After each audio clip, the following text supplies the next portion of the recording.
Hi, BrenTech here, where tech is made simple. So yesterday, the 24th of May, was a busy day for Microsoft. First, they rolled out the Moment 3 update for Windows 11 22H2, and now, late yesterday on the 24th, they also made the latest dev channel build available to dev channel insiders, build 23466. Now, and this is quite a major update with plenty of new stuff and new features going on now that Microsoft is starting to test in build 23466. So just a quick video just to go through some of the key changes, if you would be interested, as some of these features could make their way to up-and-coming stable versions, although not guaranteed, as I have mentioned previously. So what's new in build 23466? I'm just going to make mention of this first new feature. It's a new dev drive is the first feature. And dev drive is a new form of storage volume available to improve performance for key developer workloads. Microsoft says it's built upon REFS, Resilient File System Technology, and includes file system optimizations and features that enable developers to better manage their performance and security profile. Now, to set up a dev drive, Microsoft says you can create one in free space or on an existing drive, or create a VHD, VHDX.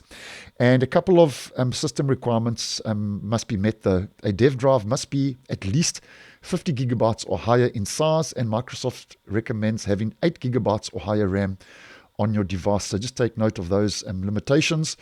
And that's the new dev drive, which is now rolling out to build 23466. Now, the next is backup and restore improvements with a new backup app making its way into this latest dev channel build. And this was a feature that Microsoft did talk about at their latest build 2023 conference called App Restore, which I'm happy to see now rolling out for testing to the dev channel insiders. And I actually think this is going to be a nice move in the right direction if and when it gets to the stable channel. Now, this App Restore feature introduces additional backup and restore capabilities to make moving to a new PC easier and to help app developers retain users across the new PC transition. So basically, as I've mentioned previously, the goal with this is to get you back to productivity within minutes of setting up a new PC, as an example. And if we zoom in here, you can see folders, backup files, documents, photos to OneDrive, apps, settings, credentials. So you've got a couple of options. And then moving on to the next screenshot for the App Restore and the backup improvements. Three key areas to take note of. Windows Backup app, which we are looking at the moment. They're introducing this new app to quickly get your current PC backed up and ready to move to a new PC, as mentioned.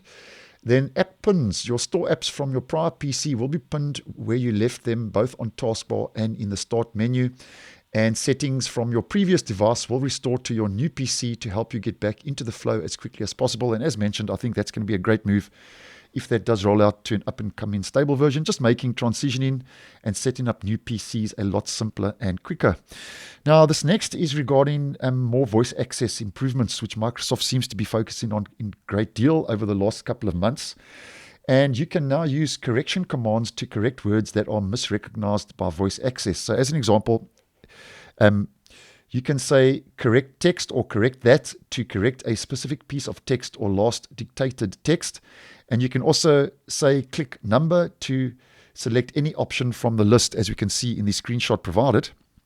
And then moving on to the next regarding voice access, you can directly use the spell that or spell out command to dictate the right spelling of non-standard words, such as usernames, topics, and so on. And this third and final screenshot regarding voice access is the spelling window showing suggestions as few characters are dictated. So we can see that from the screenshot provided.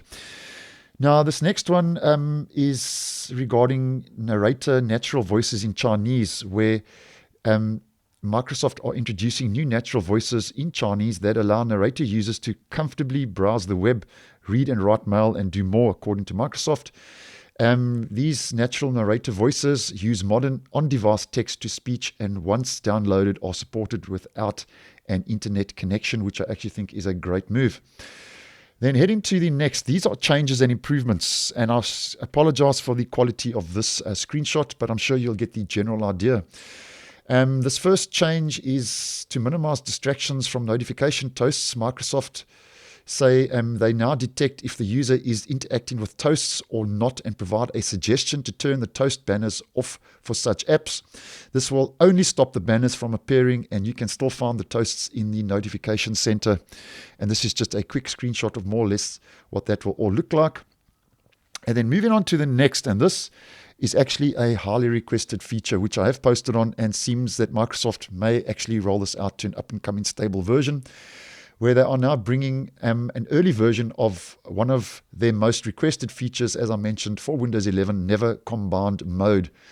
In Never Combined Mode, you'll be able to see each window of your application on the taskbar individually, as well as their corresponding labels, very similar to how it looks over in Windows 10. And this is going to be a nice one to watch out for if it does become available in the future to the stable version. And then Emoji, as we can see from the screenshot, Microsoft say they have seen your feedback and are updating a few emoji in this latest current set. And these are just examples of updated emoji in that latest current set. So if you do use emoji, that may be something, to kind of be good news and to get excited about. And then moving on to the next, they've updated the Windows Security Firewall notification dialogues that match the Windows 11 visuals. So those dialogues now match the look and feel of Windows 11. And two more to go. Settings, they've added links to advanced properties for network adapters and internet properties under Settings, Network and Internet, Advanced Network Settings. So we can see that here in the screenshot provided. And this last one, they've added a new way to view Wi-Fi passwords for your known networks, and that's via Settings, Network and Internet, and Wi-Fi. Manage known networks, and here we can see view Wi-Fi security key. And that's more or less what's new, guys. Those are the key highlights. And over and above that, as normal, because the dev channel is early days, there are numerous fixes for File Explorer, Taskbar, Search on the Taskbar, Task Manager, Settings, Windows Spotlight.